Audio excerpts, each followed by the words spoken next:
One of the most listened to episodes in 2020 was the very first podcast featuring Joe's good buddy Alberto.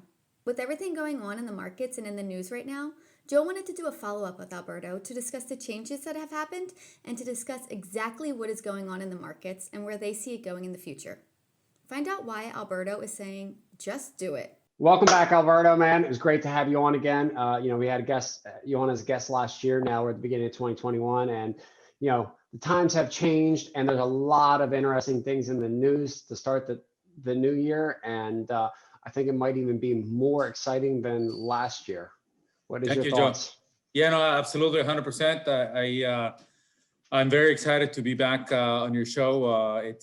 We go ways back, and there's always a way to take advantage of the opportunities that are out there, right? So like I know that for you, 2020 was a great year. It was the same thing for me. You always have to be looking at where the puck is going, right? And where the opportunities are. So yeah, let's get into it. Well, I know we had a transition of the president, which, probably was not the smoothest we ever seen in history, but I guess the most interesting and will probably go down in a history book somewhere, right? Or on the internet. Yeah. Well, good topic there, right? So a boss of mine, long time ago, right? He mentioned the phrase, align yourself with the power structure, right? And we have to continuously be doing that, right? And you see that happening with a lot of companies, right? Like immediately as soon as Biden took over, Amazon is like, Joe, how can we help you? Starbucks is chipping in, right? Like now everybody loves Joe, right? So they're aligning themselves with the power structure, right? Like they know where the money is, where the power is going to be, and where the bread is going to be buttered. So yeah, you got to continuously do that. Yeah, and no one can really kind of judge what's going to happen until we see what happens, right? Because you never know what things will actually be in play with the new president until they're actually mandatory or made effective. Mm-hmm. Yeah, absolutely. Right? And it'll definitely affect some things positive, some things negative, right? So you have to see how you can personally benefit from that, take advantage of that, and continue to provide for your family. There's definitely going to be opportunities. I mean, we can see that with the green companies, right? Electric vehicle companies. Coal is probably not the best thing to get into right now, right? They're thinking of joining the Paris Accord. So anything green is probably going to be a good theme to get into. The bot stocks, I'm sure you saw them, like, they went up like crazy. So yeah, you just kind of have to see where things are going and take advantage of it. That's good. And I guess they started getting out the checks, the stimulus checks, right? And it seems that's making their way around into everybody's pocket. While it may only be $600, I guess it is having an impact on the economy, but I don't know what thought process goes through their mind when they are thinking like $600 is going to make an impact for those that may have not been working for a year. Right. I know, absolutely. Yeah, $600 it's not really going to make a whole lot of difference. At the same time, when you multiply 600 times the 300 million people that we have, right? Like that's money that we're going to have to pay back at some point, right? One way or another, either through inflation or our kids are going to have to pay it back, right? So it's good that to get that injection right now, but it's not free money, right? Like a lot of people think that it is. No, that will be interesting. I mean, obviously the U.S. has been piling on debt for many years and kicking the can down the road, and everyone says we got to pay it, but I mean, really, it could go on for decades, right? For sure. Yeah, for a while.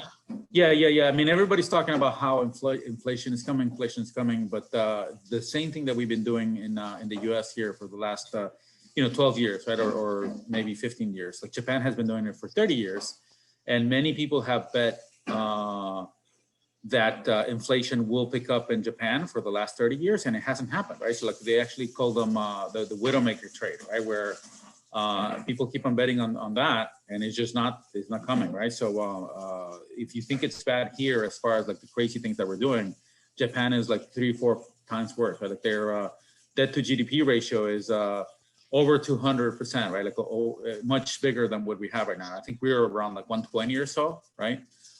So yeah, I mean, somehow it's sustainable. I really don't understand it. I don't know how the economics of that is possible, that they can keep on just printing money, and they in Japan also they're buying stocks, right? Like so, not only are they buying government bonds and just like we started here, buying corporate debt, right? But they actually buy stocks.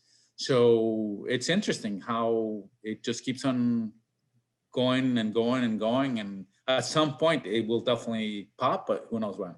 Yeah, I mean, we don't know who's going to pay for it, right? And hopefully Right. we're just not holding the bag at the time that's got to be paid for. Well, I mean, it's either going to be us or your kids or their grandkids. Yeah. So somebody's going to have to. No, it just happens to be that obviously in the news this week, GameStop is the talk of the town through Twitter and everywhere, Reddit, Discord groups. I think there's different reasons to be looking at this more than, just Main Street type of investors running up the price. And so, what is your opinion of what's going on so far? Yeah, I mean, number one, it's fascinating to watch, right? So like I've been a Reddit lurker for a long, long time. So this is like really like not news to me. And this is kind of like I would say like maybe not the culmination, right? But definitely like take it up to another level, right? So like it's amazing to see some people there that are, betting, they'll bet 10,000 and they make 500,000 out of that, right? Like they have this concept of YOLO, right? You only live once, and they put it on one stock and let it roll. But for every winner that you have, where they're posting this gain porn, as they call it, right? You have another 100 that end up posting loss porn, right? Where they lose all their money, right? So right now the narrative is, oh yeah, the little guy is screwing the big hedge funds and screwing Wall Street, right? However, one thing that I do see that people are not talking about is that there are going to be a lot of backholders, right? A lot of little guy backholders. Like anybody that bought it at 30 and sold it at 60, they made money. 60 to 120, they made money. But at some point, the bubble will pop, and I think we might be seeing that today, actually, right? Hard to say, right? I mean, but the fact that they're not letting them trade it in some of the platforms, that they're not letting them buy it anymore, right? That is gonna by default create a supply-demand imbalance, right? And I think it will pop that bubble at least for the next couple of days, right? So it'll be very interesting to see how it plays out, right? It was not, people are like keep on asking me, like, is it going to go to 2,000 or is it going to go 20, right? I think it's going to go to probably both, right? It's going to go. It's going to go to 2,000, and it inevitably will go to 20, right? Because if you just look at the intrinsic value of GameStop, it's not $300, right? I mean, it's definitely a short squeeze. Very interesting to see. I would highly recommend folks to not go too crazy on this. I did kind of like dip my toe on it on the way up. Made some money, sold my money. Like I didn't get greedy.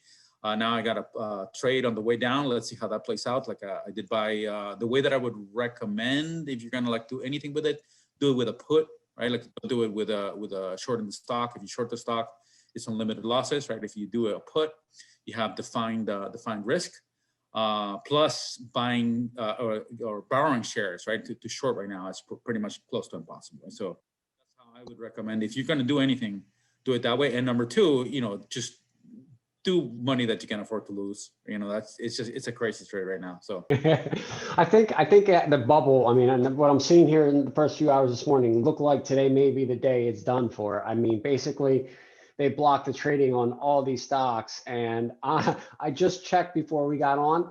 The Robinhood users just obliterated all the ratings on the App Store down to 1, down to 1 star. I mean, I hope that this has a great big impact on Robinhood going public, and hopefully that, it does have an impact that where, there's certain things that are put in place to, allow a certain amount of leverage from hedge funds to short certain things, right? And then also, more clarity to the public with what's going on. And more certainly, I mean, these apps should not have the ability just to block, their traders out like today from being able to make market purchases. Yeah. No, it's interesting. And I hope that they manage this properly, right? I mean, like you don't want too much regulation. You don't want too little regulation. There's definitely going to be some repercussions from this, right? And I mean, it's not the first time that there's been a bubble, right? I mean, like we saw that with tanker stocks about 2 years ago. We saw the flash crash. I mean, so all kinds of crazy things happen in the market all the time. So I hope that the way that they manage it is the proper way. They don't go too crazy. I mean, for example, right now, like the fact that you can't trade the stock is a little too harsh in my opinion, right? I'm lucky to be with a broker that is still allowing trading in that, right? Let me give them a shout out. Actually, I started using Tasty Trades, Tasty Works. It's sweet, man. It's really cool. And they're very much into empowering their users, right? Like pretty much if you want to trade futures, options, whatever you want to trade, like they'll pretty much almost automatically approve you. And they kind of like trust people, right? So like if you're gonna trade, yeah, I mean like you can lose your money, right? I mean, so that's kind of like their modus operandi, but they have tons of really good education, right? So like they're big into like selling premium, right, rather than buying options, right? Like selling the options. And yeah, I mean that's a lot of times where the money is, right? Like you become the house in that case, right? So yeah, definitely recommend that platform. And they haven't halted trading on GME. And what do you think, from a high level, what other takeaways can we learn from this? I mean, what else are we seeing that, maybe this is laying some groundwork for the blockchain and crypto space, or decentralization, or just democratizing certain things to where everybody's on a level playing field at some point in the future? What other, what are you taking away besides the obvious when it comes to the GameStop trade and so forth? Maybe what may benefit us down the road? Yeah. I mean, so before we get into blockchain, right? Like one takeaway is position sizing, right? Like don't put it all on red and thinking that if that's going to be the way to change your life, right? Like I love doing risky trades. I love doing risky things, right? Like you and I both, right? Like we've been in defaulted mortgage notes, right? Like we take risk with buying properties. Like we think nothing of buying a house that has like no equity in it, right? We were big time into Bitcoin and crypto, right? Stocks and so forth, right? But that's how you can generate positive returns, right? And positive alpha, right? Like by having a lot of bets on different risky things, right? And if 3 fail, but like 7 pop like crazy, or like 1 pops like crazy, right? You're good, right? So that's I think the takeaway. Like don't put it all on GameStop today and think that that's going to be like a life changing opportunity. And you will see, instances of that, right? Like in stories of like somebody that put in 10,000 and they made $1 million, right? But that's going to be few and far between, right? Now, as far as like blockchain, right? Yeah, no, I think it's going to be very, very exciting. I think it's the next level, right? I was just talking to somebody yesterday, and back in the early 2000s and late 90s, he was his job consisted of providing liquidity in stocks, right? So he was there giving them a bid and giving them an ask to the people that wanted to trade, right? And that went away with the high frequency traders, right? So that job doesn't exist anymore, right? Now high frequency trading has taken over, right? So now the bid and ask spreads are much thinner, commissions are much lower. We've seen that, right? Like with Robinhood offering like free trades, right? It's because there is a lot less humans involved, right? As we progress with Bitcoin and the blockchain, not Bitcoin, right? But as we progress with the blockchain, I can totally see how these trades will get done using blockchain, right? And it becomes a lot more efficient and even cheaper still, right? Than it's been up until this point. So, yeah, I think it's going to be fascinating how that happens, right? And same thing with real estate, same thing with other kinds of trades. I think blockchain is going to definitely benefit these transactions greatly and minimize the cost of trading. Yeah, I mean, I guess my thought is, really right now, at least right now in the US, the only thing that is always questionable, and maybe not so much in certain jurisdictions like Africa and all that, is really regulatory, right? Regulatory. Mm-hmm. Where will they come down and clamp innovation, and where will they allow innovation to just do its own thing? Mm-hmm. And what we're seeing this morning with Robinhood, if we kind of compare that to, for those who aren't listening, what a decentralized exchange like Uniswap, where it's, you could go on there, you could trade 24/7. There's nobody that could close it down. And then you compare it to what happened in Robinhood, and you're like, wow, like, we have a long ways to go. And then how do you get past the regulatory hurdle in which that they would actually allow something like that to be able to trade? And what type of, how will they dampen certain things when it comes to plays like GameStop? Is blockchain going to lead in other countries where maybe the regulatory hurdles will not be in the way of innovation so much as in the US? I think as we always start looking at all these projects and new startups or tech coming to play, we also have to think of who's going to adopt it the most, who's going to be the first users. It might not even be the US with these regulatory. Maybe it's Africa, maybe it's these developing countries that, where crypto makes a lot more sense and where there's no laws that kind of forbid transactions. Yeah. I mean, that's what I'm thinking. What you're mentioning right there, Joe, that right there is what keeps me up at night, right? Because right now, the US government, the China government is kind of just letting crypto kind of like do its thing, right? They're not like too concerned about it, right?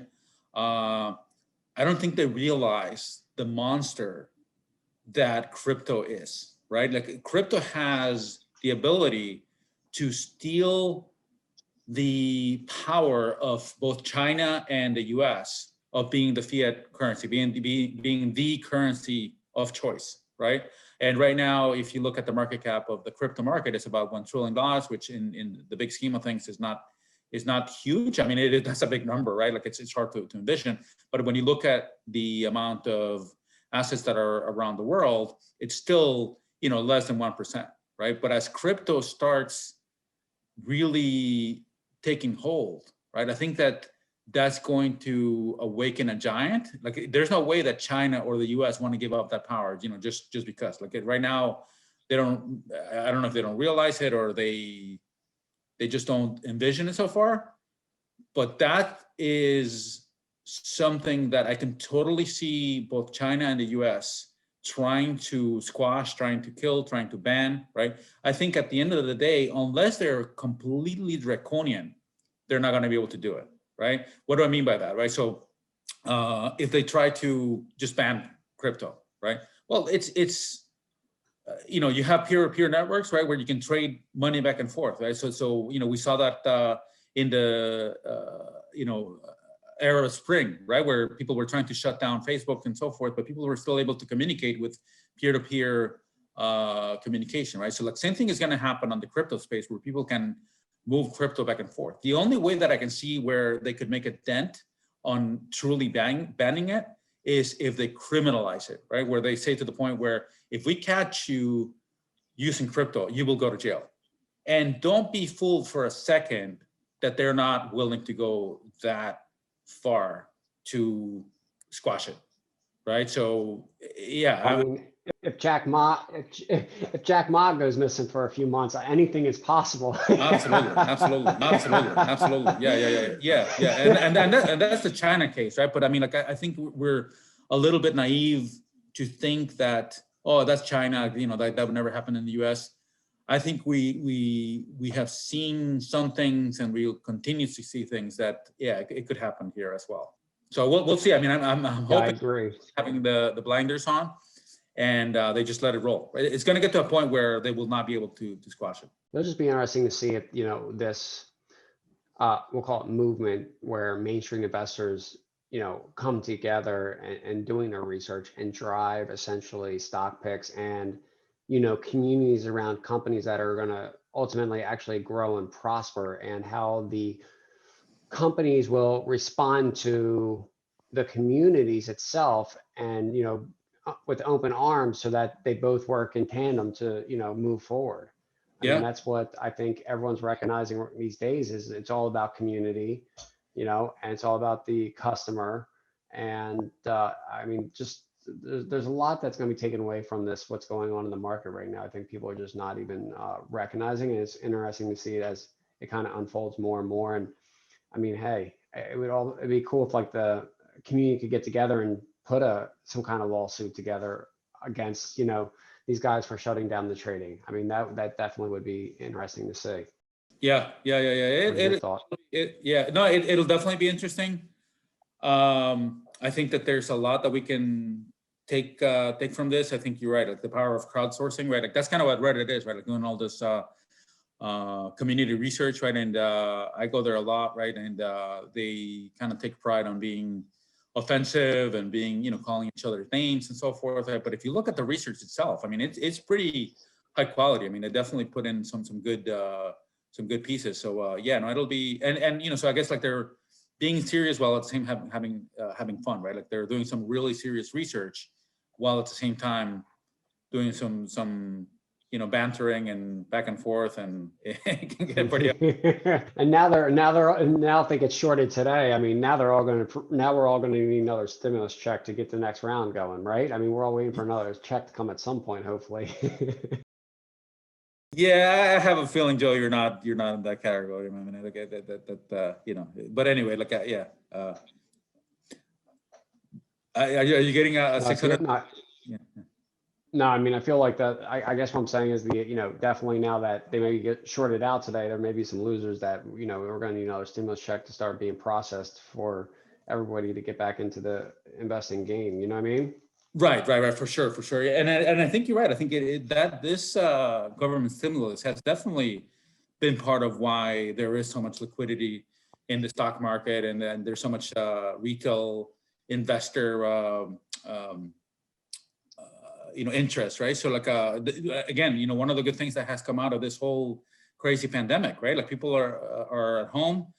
Some people are bored, right? Like, what can I do? Like, let's open up a Robinhood account. Like, let's start trading, right? Like, let's learn about options. Let's learn about, how to make some money, right? So yeah, I think that's another positive that's coming out of this, right? So hopefully, they don't take it to the nth degree and lose all their money, and like now we have to bail them all out, and like they start crying, hey, like I lost all my money, give me another check so that I can like spend it again. But yeah, we'll see how this plays out. I think it's very fascinating.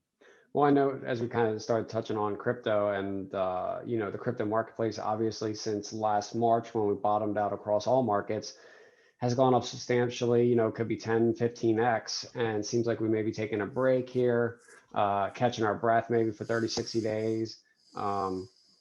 The institutional interest is actually real this time compared to, I guess, 18 and 19 when the community was just saying that they're here, but they weren't really here. Now we could actually see Bitcoin being put on public company balance sheets and funds declaring asset, allocations in a certain percentage. What do you see, happening for the rest of the year? What's your opinion? Is this going to continue? Yeah, so I did sell some of my Bitcoin position, right? I mean, I pared it down. I think it got a little too frothy, right? I am definitely like a long-term Bitcoin holder. I have a couple pots, right? So like I always have like this mental pots that I have, right? So I always have like different accounts for stocks and for Bitcoin and whatever, right? So like I'll call this like my hold forever account. I'll call this like my trading account, right? So my trading account, I did close out my Bitcoin position. It's interesting too, right? If you look at Bitcoin and Ethereum, I mean, they're kind of like in separate paths right now, right? I mean, like Bitcoin is trending down, Ethereum is trending up, right? And so yeah, number one, those are pretty much the only two cryptos that I trade. I think everything else is a lottery ticket. If you look at the market cap of crypto, between Ethereum and Bitcoin, they have about 80% of the market, right? Like 80-something% of the market, right? And everybody else is the crumbs, right? So I think that crypto is another example of a network-based market, right? Meaning the power of the network is based on the fact that you have this network effects, right? So you can see that in so many instances, right? For example, you saw it, right? Facebook is kind of like the big winner because they were not necessarily first to market, but they were the first ones that kind of like started dominating, right? And I really see it very difficult to see how that you're going to be able to like throw them down. Like they really have to screw it up in order to lose that position, right? Google, right? The same thing, right? Like that's another search, right? And even though their moat is not as powerful, right? Like because you can always like search in another search engine, but obviously, another dominant, right? So same thing here, right? I think that between Bitcoin and Ethereum, they're the two gorillas, and it's going to be super, super hard to debunk them from that position. So that's kind of like my takeaway. I agree. Yeah. And so I totally agree there. Yeah. No, I think that it just keeps, I mean, I've been in technology for 30 years and I keep on seeing it over and over and over again, right? It could happen with chips, right? Actually, that's an interesting one. Chips is the reason that AMD was able to do what they did was a government mandate, right? So it used to be that chips were proprietary, right? So the Intel architecture was proprietary, but the government forced Intel to make it, to commoditize it, right? So that's why AMD was able to come in and start competing in that space, right? So that's when the network effect loses its power, right? When you don't have proprietary technology, which and it becomes commoditized, which makes it easy to swap between providers, right? So we saw that in the PC market, right? When PCs came out, Intel was the big gorilla in the chip, right? But anybody could put those boxes together, right? Like you could, one time you would buy HP, another time you would buy Dell, then Gateway, which is like not even in the picture anymore, right? But the government came in and said, Intel, you have to give your blueprints, right? And you have to let anybody come up with this design. So that's why AMD was able to like jump in there, right? And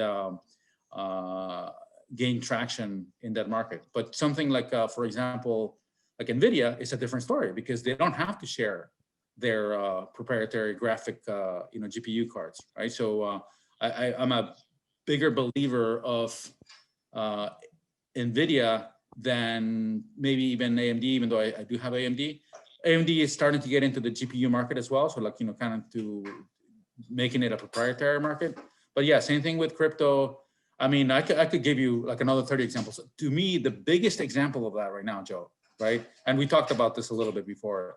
The biggest guerrilla game, they call them guerrilla games, right? The biggest guerrilla game that's occurring right now is cloud, right? So you have, once you commit to a certain cloud provider, the cost of switching over to a different cloud provider is humongous, right? And you have all these companies that say, hey, oh yeah, we're cloud agnostic, we want to have like different providers.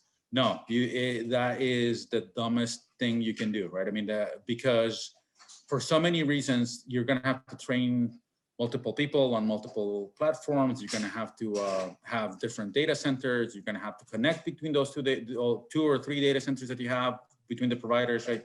So yeah, that's the biggest market that's occurring right now. And the reason it's the biggest too is because they started at the low layer, right? Like with the network, and then they started building from there, right? So like now they're offering more SaaS applications. You can get your email provided by AWS or Azure. You can get your work applications. Like pretty soon they're going to start offering ticketing applications and so forth. So yeah, it's crazy what's going on in that market for sure. But yeah, and it is repeating in Bitcoin and Ethereum. Yeah, I mean, I definitely think Ethereum is currently the leader. It is the leader. I mean, DeFi, I mean, everything done is around the Ethereum ecosystem and has the biggest community of developers, has the biggest community of followers. Yeah, it'd be very hard to overtake Ethereum at this point.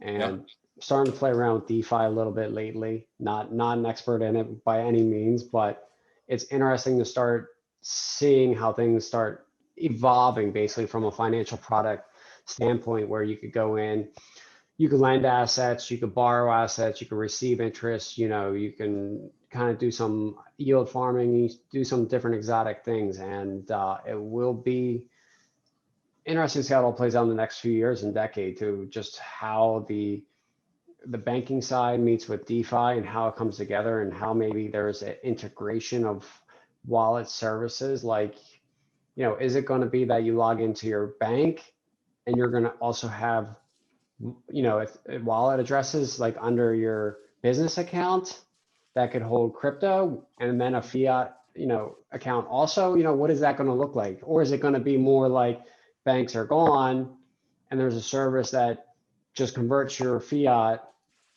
into USDC or something within your own crypto wallets, where you're self-custodian it through some software?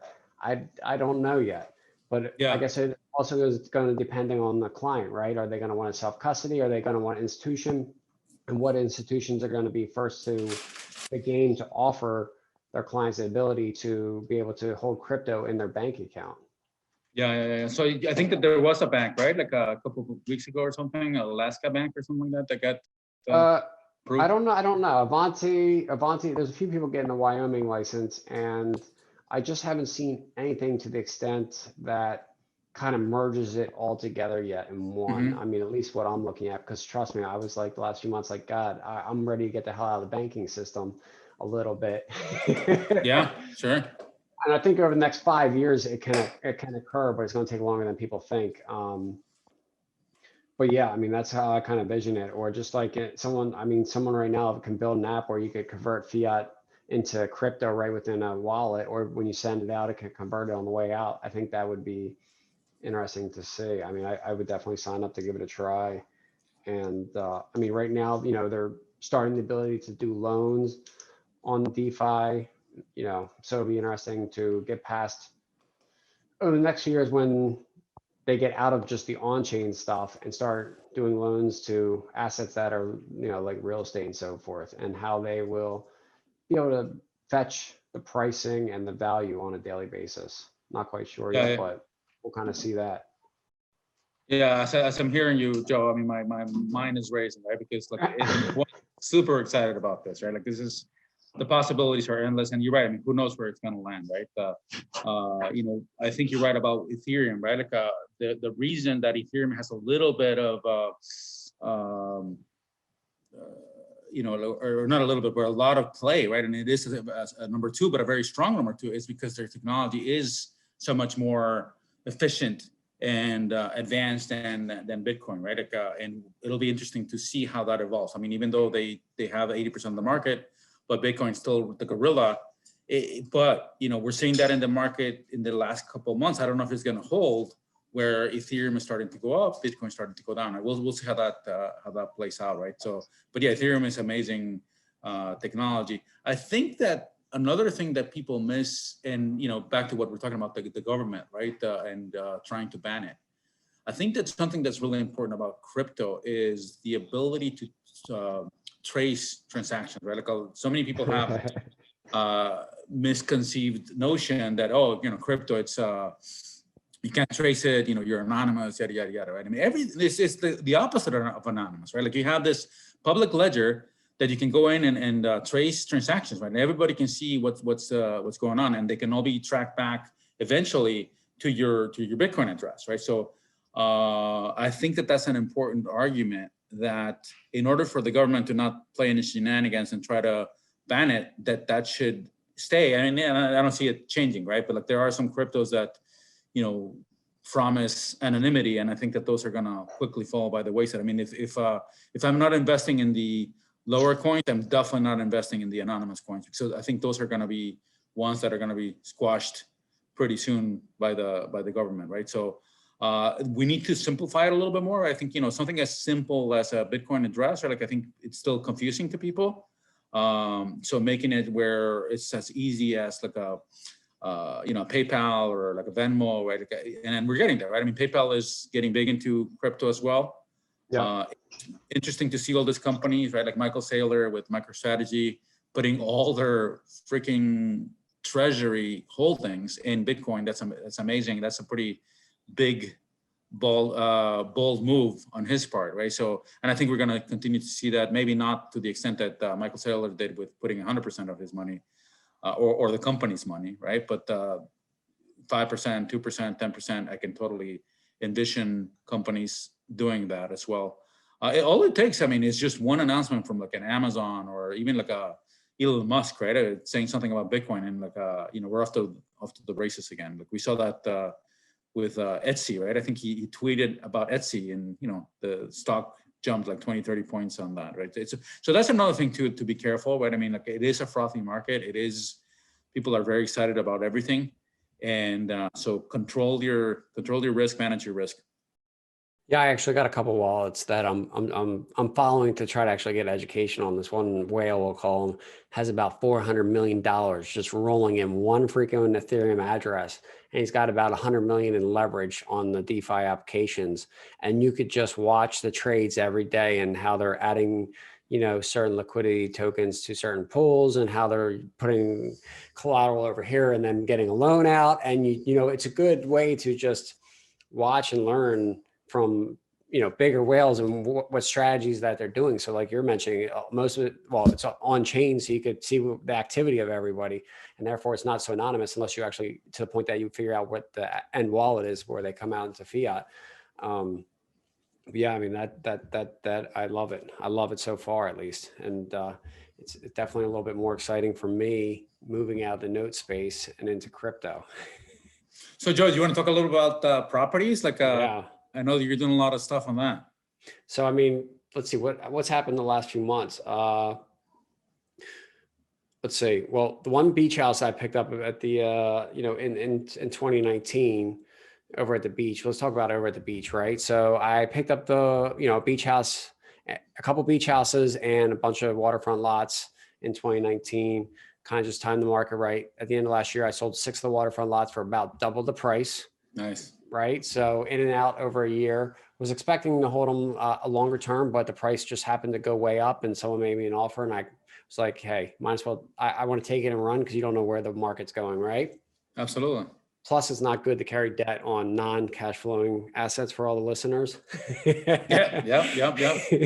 So I was like, I'll take it and leave. And then also, the market moved up on the houses very quickly last year. I mean, literally, I don't even know depending on what asset, it went up 30 to 100% in just as little market over at the beach. I mean, what happened was there was a lot of supply for a long time. And then this COVID hit last year and everyone just scattered remotely, bought up all the inventory and prices moved. So on the beach house, I was able to exit that. I think I made about 125 plus I'm still sitting on a free and clear lot that was next to it. So I bought it as a package, but just sold the house. And so that's another 175. So should have a few $100K coming out of that deal.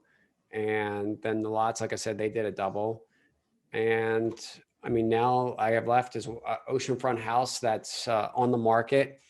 We did a little bit of rehab, picked that up last year and just kind of reselling it because the market's going up. And, I also picked up 14 building lots at the end of the year. We're supposed to get a contract on starting 2 of those in the next week. They're going to be about 1,450 square foot entry market homes, 3 or 4 bedroom, 2 to 3 bath. And they're going to be, in the cost to build would be about 260 and they'll retail at about 375, 399, depending. There's like literally zero new construction homes under 600 in the market. Oh, wow. So you might be able to sell them for a little bit more than that. What is your construction cost per foot?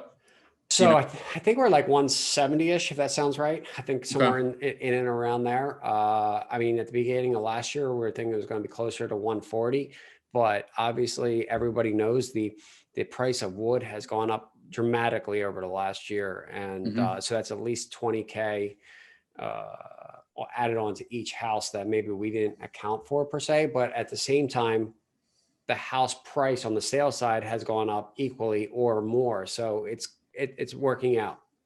Yeah. That's awesome. That's fantastic. I mean, besides we're going on to another builder. So we closed on a few months ago. We're supposed to start with one builder. It didn't work out. They're supposed to start with another builder. It didn't work out. As they say, 3 is a charm.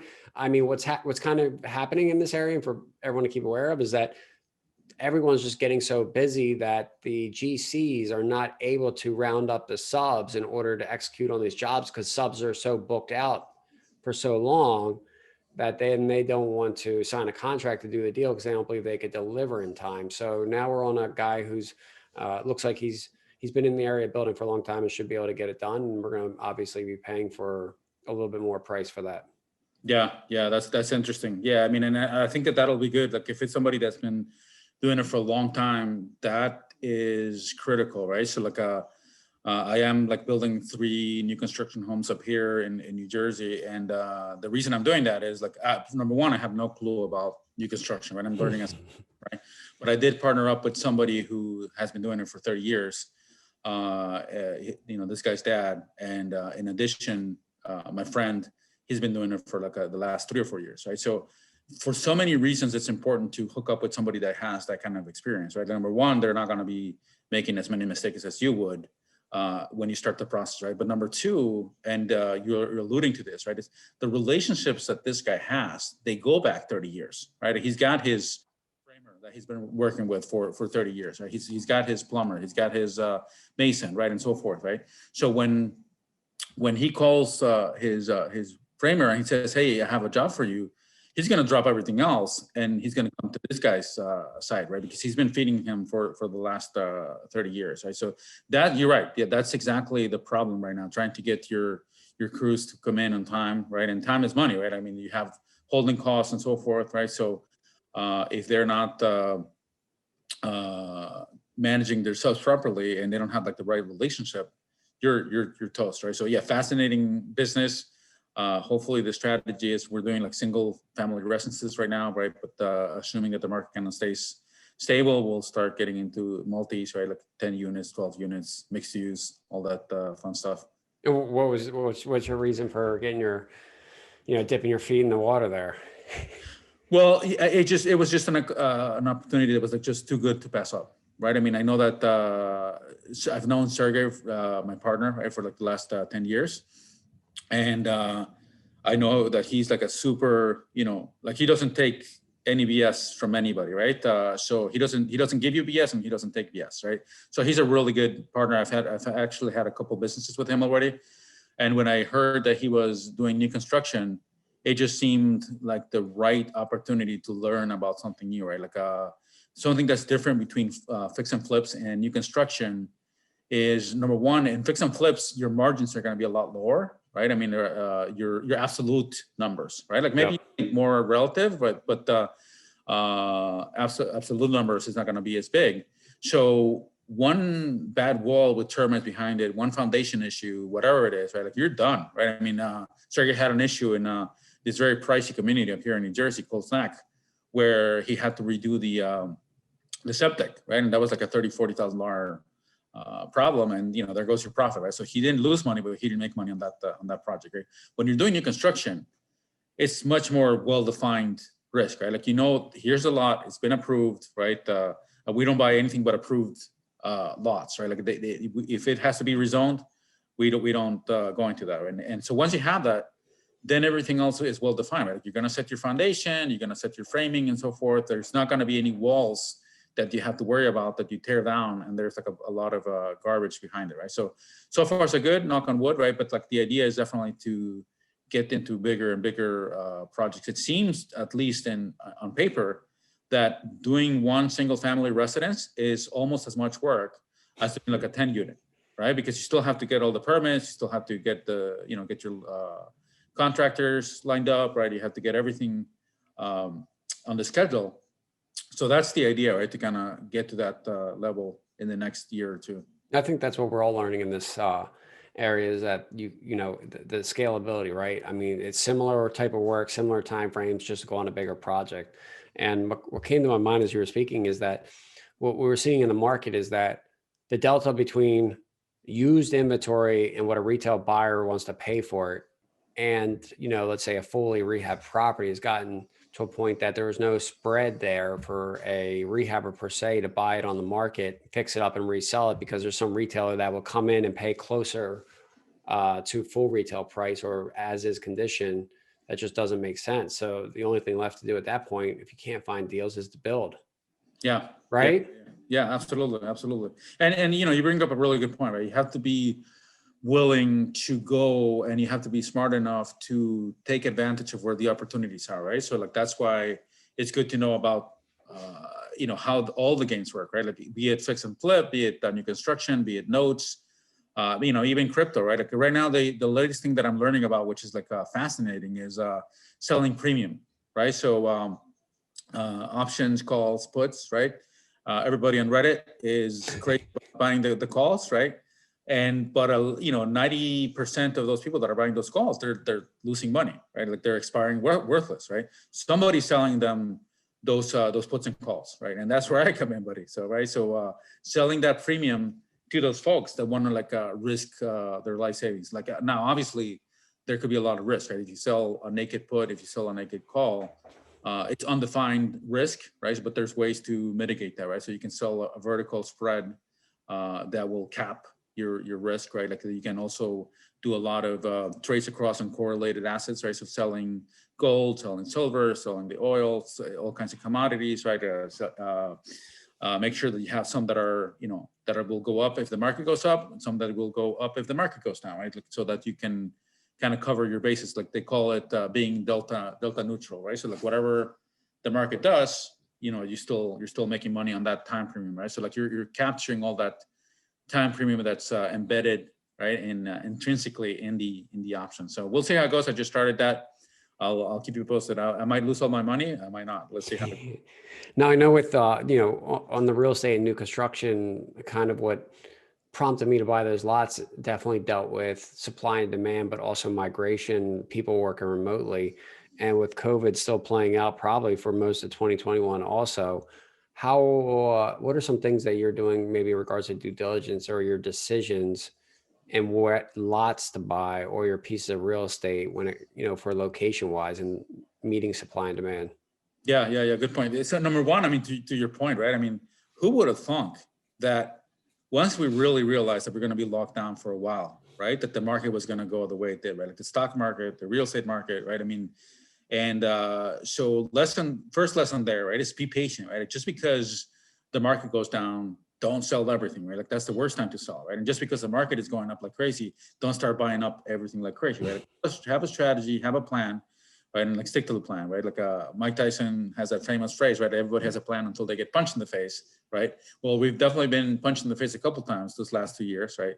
But hold tight, right? Like hold your position, hold your defense, right? Like try to learn how to be not emotional, right? Like if you lose a little bit of money, you lose a little bit of money, right? Like I'm seeing that with the options right now, right? Like I'm down in the account, right? But I can see how if I hold for the next month or so, it should play itself out, right? So you just have to be careful about it. Number two, the thing that we're talking about, the position sizing, right? So like I'm not betting the farm on this, right? Like my trades are very, very small right now. I'm just using it to learn the game, right? So be very diligent on your trade sizes, on your risk management, right? So, and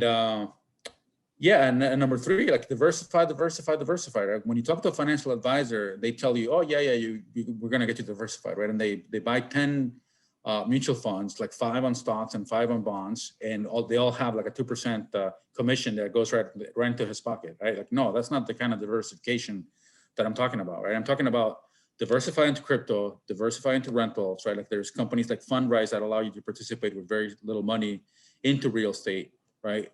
Diversify into note investing, diversify into selling premium, right? Like all these different opportunities that are out there. We haven't really talked about this, but I'm starting a debt settlement company as well, right? So that's another form of diversification, right? Diversify.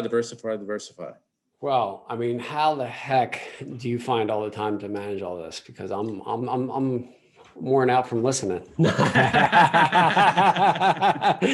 But seriously, right? I mean, look, everyone's complaining they don't have no time, right? You're out there, you're rolling in the AI field. You're got some new construction going on. You got that settlement. I mean, you got trading some options. I mean, shit, you had time for your buddy to jump on here today and discuss what's going on in the market, right? I'm sure you allocate time to the great wife and, how do you manage all your time? Yeah. So regarding, that's a great question, Joe, right? Regarding that, what I would say, one thing that I've learned, I used to love to learn. I mean, I've always been a lifelong learner, right?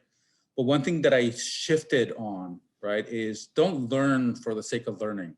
Make sure that you have a goal in mind of what you're learning about that will, kind of put a cap, right, on that learning, right? So like, for example, I just I wrote another book, right, on AWS, and I learned a lot, right? But the way that I was able to learn about AWS, right, like I a lot more than I did before, was by writing that book, right? So make sure that you have something in mind, right? Like I have a bunch of certifications in AWS.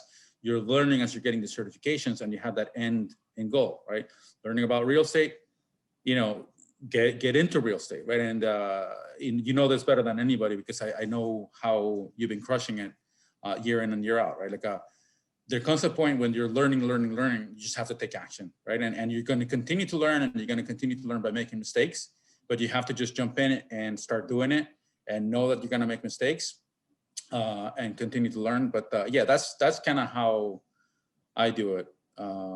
Make sure that you have a goal in mind. That's good. That's good. I mean, what I know you also, maybe to round this out, is that during these times, I mean, and it's more important, I think, especially as we get older, we recognize how to just stay healthy, right? I mean, it just seems like it becomes more of a top priority as we see certain people pass away over the last year, or people struggle with, whatever, eating at home. What are some things that you do that just seem to keep you on track all the time?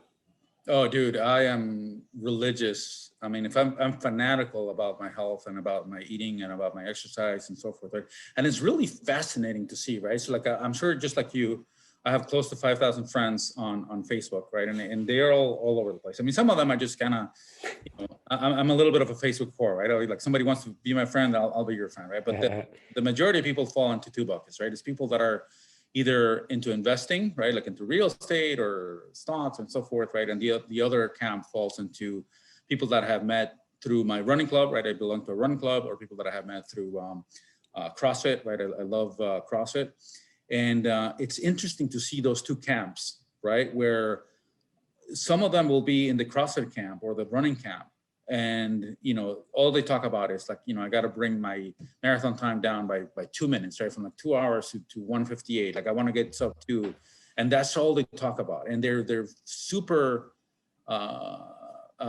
committed to that. They're committed to excellence in that regard, to the point that, some of them, like, they even get injured trying to do this, right? I mean, they take it to like a level that's not healthy, right? But let's assume that they're keeping it at a level where it is about health, and like, obviously they're very trim and very strong and so forth. But then you start talking to them about another aspect of their life, right? Of their financial health. And they're, like, I don't care about that. Like, that's no big deal, or, that'll take care of itself, right? And then same thing on the other way. I mean, like, I can think of a perfect example of that, like somebody that probably very well. And it's not the guy in down in Florida. Like that's not what I'm talking about. I'm talking about another person that he is somebody who I really look up to. Right? He's super smart. He's kind of like me. He's in like a ton of businesses. He's into real estate. He's investing through his self-directed IRA and so forth. And every once in a while, he posts about his healthy eating habits, and his healthy eating habits consist of fasting, which I don't know if how good or bad that is, right? And when he's not fasting, eating whatever the heck he wants, right? And so he'll eat cookies. He literally, he said this: I have not eaten a piece of fruit in the last 30 years, right? So it's amazing to see somebody that committed to financial health and happiness. I mean, like, that's another big thing that he posts about, right?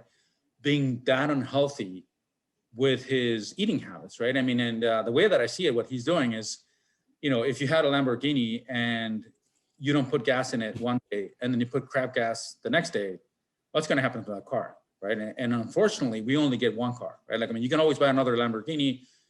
For the human body, we only get one, right? So that's exactly what he's doing every day. And, I tried a couple of times to just kind of like, I try to help people, and I kind of said, dude, like, what the heck are you doing? And he's like, well, this is how I roll, and it is what it is, right? So at some point, you kind of like throw your hands up, right? But yeah, no, that it all begins from there, right? Like making sure that you're healthy. And I can tell that you're looking good, my man. I mean, you're looking pretty healthy. I know that. I'm maintaining, baby. I'm maintaining, not really going up or not really going down. I mean, last year, I think I put on about 2 pounds. Maybe I fluctuate 2 pounds, but. Oh, that's beautiful. That's beautiful. That's nothing. And I noticed though, I'm like, oh, I got to drop 1 or 2. But that's yeah, great. man, I'm back. I'm playing roller hockey like once a week. I try to get out and walk daily basis, depending on the weather. And then, just trying to keep things moving, eat pretty healthy, at least almost most of the time, right? When achievable. So, well, let's wrap it up. I already asked you a question before, but let's just say, what is your opinion for the listeners, what maybe the best thing they could implement for 2021 to improve their net worth and what you think, based on what's going on. I mean, what are your suggestions? Yeah, just do it. Just start, right? It doesn't matter if it's crypto and putting in $10 into Coinbase, right? And when I say $10, I mean $10 every month, right? Like, everybody can scrounge up that $10, right? Like if you get that $600 check, start putting in the $10 into crypto, right? Like same thing with Robinhood, right? Like now they have partial shares, right? Start putting in another $10 into Robinhood. Same thing with Fundrise. I mean, there's all kinds of opportunities that you can just do this minute investments, right? And minute. Next thing you know, it adds up. I was just talking to my stepson, right? And he was showing me the stocks, and he was asking me like, what stock should I buy? I'm like, dude, you have that much? I mean, it was awesome, right? It was awesome to see. And he's only been doing it for 1 or 2 years. Like he's not making a lot of money, and he's just out of school, right? But he's crushing it, right? And he's got a good setup. I mean, he's living at home on very low expenses, which is that's kind of like my dream. I mean, I'm looking for a setup like that. But I was very proud of him that he's been able to save money, and he just started like that. I mean, he'll buy 1 share of Facebook, he'll buy, a 1/10 of a share of Amazon. Little by little, he's been accumulating, and it starts adding up. So, yeah, just do it. Well, that's good, man. I appreciate getting back on. If anybody wants to reach out to you, what is the best way? Yeah, you can reach me at alberto@alrincapital.com. All right, we'll link it in the description below. I appreciate coming on again today. Thank you. All right, buddy. Take care. Great to talk to you. Hey, everyone. Thanks for watching my latest interview. If you like what you saw, please click the subscribe button below to become a member of the Joe Robert community. Be sure to hit the bell to turn on all notifications so you always know when I post a new video. Tell me what you thought about the content in the comments below. I always read them and would love to answer any of your questions.